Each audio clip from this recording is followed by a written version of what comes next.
today I'm with Jessica. Jessica, you're living out here next to a cemetery. How did you end up out here in the streets of Phoenix? I came out on the streets in 2016, Christmas 2016. I lost my kids to CPS, and after that, I went down.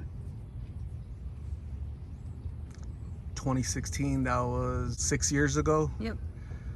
Have you seen your children since then? Yeah. The state has custody? No, my mom has custody of them. Okay, so that's a good thing. Yep. There's lots of people out here. It's not just you, Jessica. Lots of people that are out here on the streets. What is going on? So I heard your situation, but not everybody's situation is the same as far as, at home, family, CPS, Child Protective Service. But there's also substance abuse for some folks. Mm-hmm. Is that what you're noticing out here as well? No, I don't even go into that situation. Like into that area, I won't even, try to be in rehab and I'll take off. I run. Okay. Just for the withdrawals or whatever I'm using out here. You're going through withdrawals, you said? No, I said if I go to rehab, I'll be going through withdrawals. It'll make me want to take off. So Okay. I don't even try to go to that area, to get help or anything. I mean, it should, yeah, but no, I can't do it. I can't do the withdrawals what I'm using out here. What are you using right now? Everything. Anything you get your hands on? No, and not anything. Pills and weed. Okay, so pills, you're talking about counterfeit fentanyl pills known as blues. Yes. G is meth. Yes. And what was it? Weed. Weed. Mm. A lot of people they tell me, to numb the pain, right? Physical, emotional. Are you trying to numb a pain? I think I really numbed that pain a long time ago, when I lost my kids 6 years ago. But I use it just to get high. And honestly, with me, like if I don't get high, I can't function throughout the day, right? It's not all, my day will be off. Because I've been doing drugs for so long. I've been doing drugs since I was 9, so. You've been doing what? Drugs since I was 9. Since you were 9 years old? Mm-hmm. How did you get started at 9 years old? Smoking weed at 9. And then from like 9 to 13, from weed to G to meth. And then from meth until 28, I started using heroin. 28? From 13 to 28, I'm using heroin. I mean, from meth, and then after that, I started using heroin at 29. That's the majority of your life. Yep.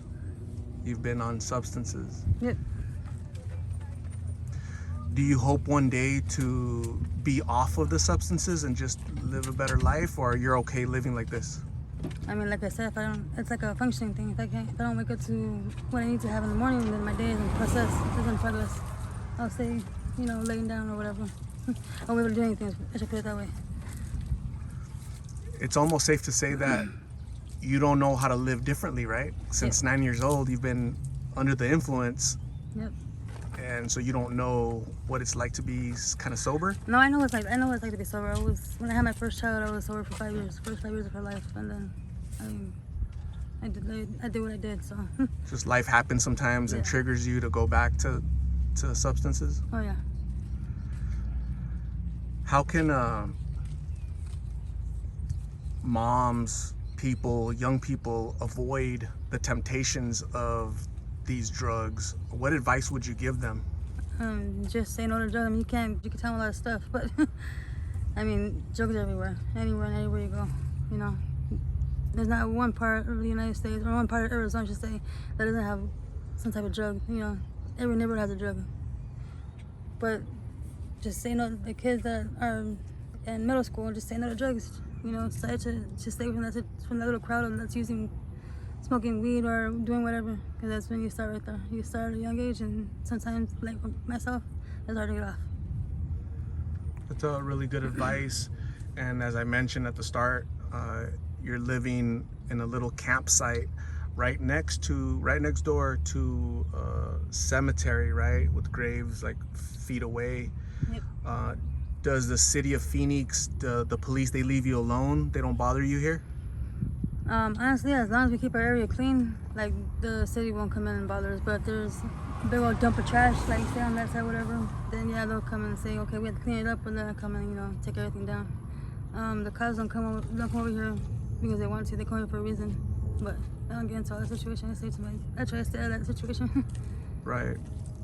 a lot of people will ask, they're gonna say, there's lots of resources, right? There's the city of Phoenix has homeless shelters, housing, treatment. What would you tell those folks? Like, they're gonna ask me, or on the comments, they're gonna say, why doesn't she seek help, right? From the resources. What would you tell them? For one, I'd rather be out here, and that's all I've known for the last 6 years is the streets. So I'm how you say it? I'm immune to it.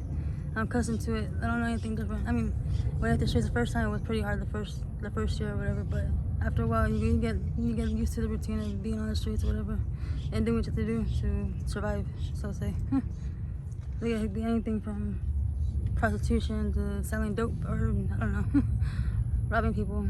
What everybody does around here. Well, not say everybody, but there's different ways of getting money. There's different ways people to come up, but. Honestly, before I hit the streets, I had a job. So I was getting high and I had a job, but after I lost my kids, I went down. And I haven't had a job for like the last 6 years, so I wouldn't even know where to begin. The last time you worked was 6 years ago? Yes. I was a daycare teacher for 10 years. A what? A daycare teacher. Daycare teacher for 10 years? Yeah, for the infants and the school agers. Okay. Yep. Would you say that you are living or you're surviving the way you're living out here right now? Living. This is not surviving. Okay. And Jessica, it's like 110 degrees today. How do you battle the heat, the intense heat? How do you stay cool, hydrated? Staying in the shade, more like, keeping ourselves wet with the water, throwing something wet over us. Yeah, I won't be in the sun right now. I'd be in the shade all day. Even in the nighttime it's hot, but it's worse right now. Okay. If I offered you a ride to a shelter, what would you tell me? Nope. Nope. You're not interested? No. Okay. Jessica, I'm gonna say thank you very much for talking to me. I really appreciate you sharing your story. It's very insightful. I was passing by and I just noticed there's 20 little campsites here. You're one of them. Yep. And I just wanted to pick your brain and see what is happening here, okay? So it's a story that's happening all throughout the Phoenix, the Valley, throughout the country actually, right? This COVID hit everybody hard. Yep. The recession, no money, just different factors, right, that affect us mentally, emotionally. And I just pray that you get better one day and live a better life, and hopefully you're reunited with your children and everything gets better, okay, Jessica? So again, Yep. Thank you very much. Stay safe and God bless you, okay? Yep. Thank you.